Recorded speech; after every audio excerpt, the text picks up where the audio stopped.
everyone, I'm the 13th Wolfman. You know what?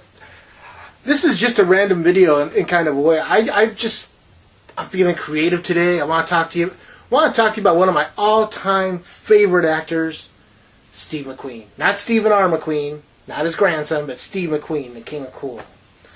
I'm a big Steve McQueen fan. He made 25 films in 40 years. And, you know what? Fang is a big Steve McQueen fan. Should we just screw with him one last time? You know? He's probably not doing anything anyways. I mean, he's sitting at home reading a book about Foxy Brown, right? Yeah, so let's just bring him in. He won't mind, I promise you that. My friends Jen and Sylvia said that you were a good... Hey, buddy. I'm on a date. Sorry I spilled coffee on your floor. It happens. How you doing? I'm on a date. No, you're here. Fine. Works. There you go. No, you were on a date? Yes. With who? Just a gal. Just a gal. My friends Jen and Sylvia said that this gal was kind of, awesome, and so I know Jen and Sylvia. Jen and Sylvia set you up with someone. Mm-hmm. Okay. Well, hey, you know what? I thought I'd get you over here just to talk a little bit about movies. I mean, if you don't mind. You got some time to spare, right? Oh, sure. She's probably wondering where I am right now, but yeah. Dude, she saw you disappear in front of her. She's probably okay with it. She's like, oh, it's not any of his kind of power. I mean, I brought him here. Blame it on me. I will. Okay, well, not a problem then. I just return you back to, That same moment? Sure. Okay. Not a problem. So what do you want to talk to me about? Well, I wanted to talk about one of the coolest actors of all time, the king of cool, Humphrey Bogart. The serious Mac Daddy erasers. Fred McMurray. Fred McMurray was a racer? James Garner? Dude, he was in The Great Escape. James Garner. He was Donald Pleasance. He was in The Magnificent Seven. Yul Brynner. Yul Brynner was not in The Great Escape. Robert Vaughn? Dude. Oh, this guy was in The Great Escape and The Magnificent... Okay. Let's see if he comes up with it this time. Okay.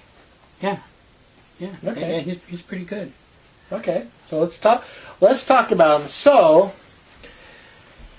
the coolest cat ever is... Coburn. James Coburn. Yes. He was in The Great Escape and The Magnificent... James Coburn. You said he was in... Let's try this again. The Great Escape. Yeah. And the Wasn't he in The Magnificent Seven? Yeah, but there was right, someone else even cooler than Coburn in both those. The only movies. person cooler than Coburn is Steve McQueen. What the hell are you talking about? Okay, then. That's what we're going to talk about. Oh, Steve McQueen! Oh, okay. Yeah, you should have said something. Well, you still had one more answer you could have went with. And I figured he was going to screw with me and go, oh, well, Charles Bronson. Yes. But he didn't, so he... Oh.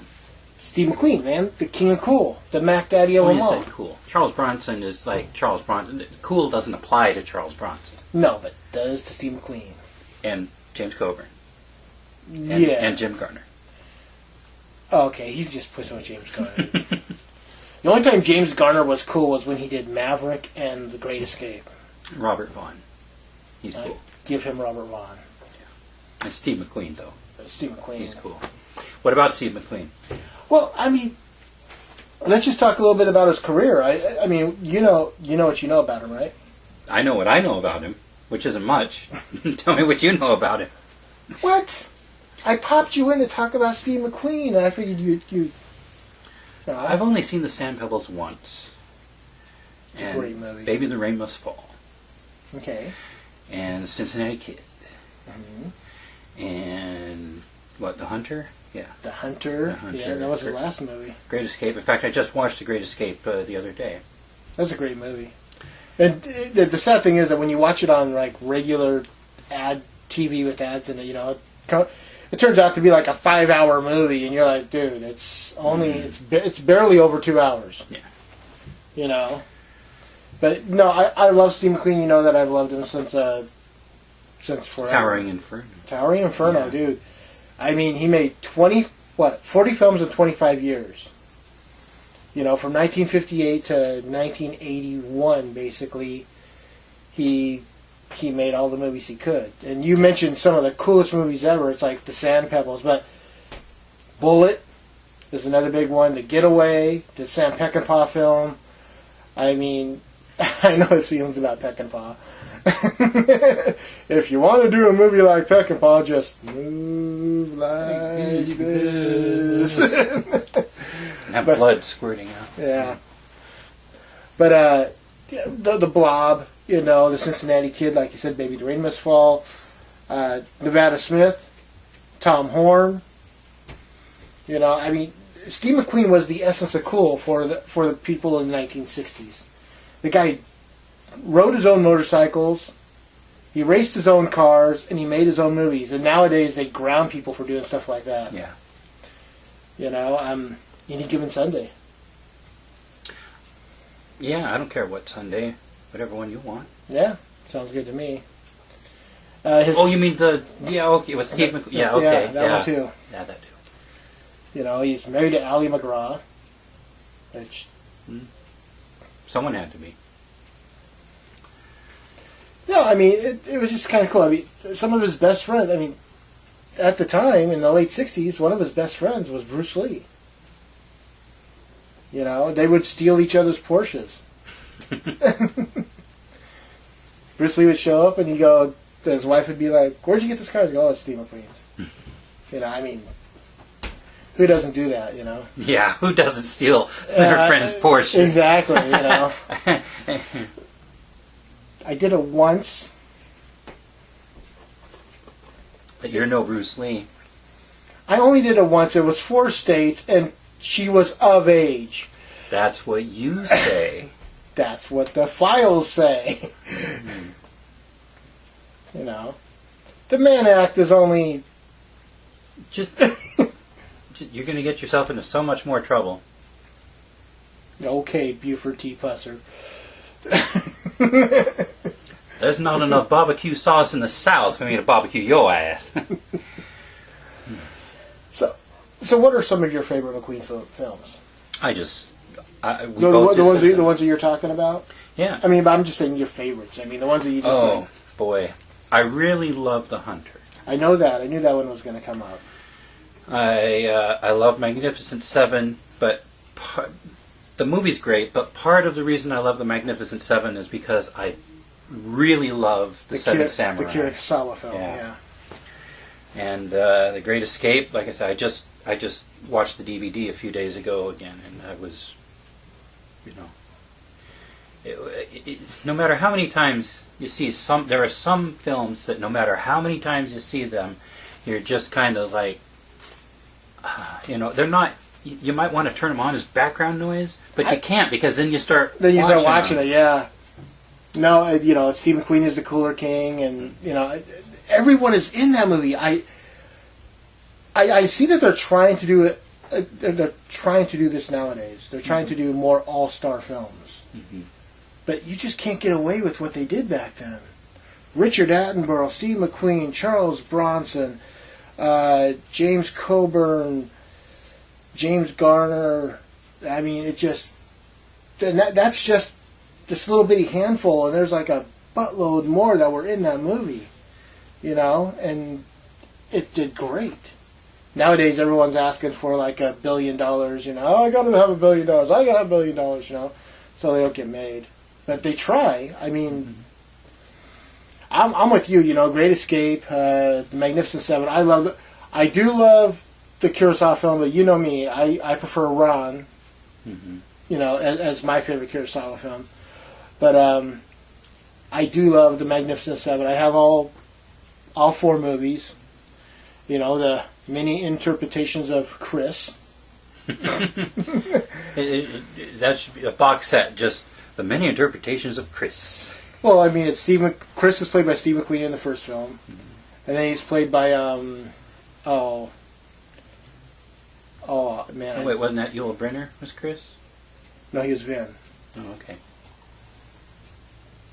I'm confused. I No, don't care. no, you know what? You're right. It was Yul Brynner in the first 2 films, and then he was played by George Kennedy in the 3rd film, and Lee Van Cleef in the last film. So we go from some guy that's in shape to George Kennedy to Lee Van Cleef, who looks like he's lost half of George Kennedy. You know. I'm not I love George Kennedy, but I'm just saying the framework just kind of looks funny. I can't hear the name Lee Van Cleef without thinking The Master. The Good, the Bad, and the Ugly. The Good, the Bad, and the Ugly. Yeah. The Man Who Shot Liberty Valance. No, I think of Good, the Bad, and the Ugly. Well, I first think of the 1980s TV show The Master, then I think of The Man Who Shot Liberty Valance. But the Good, the Bad, and the Ugly comes in there somewhere. You know, it's not my first thought though. But yeah, I mean, The Blob was an Ultimate movie. You know, 1958, Stephen McQueen.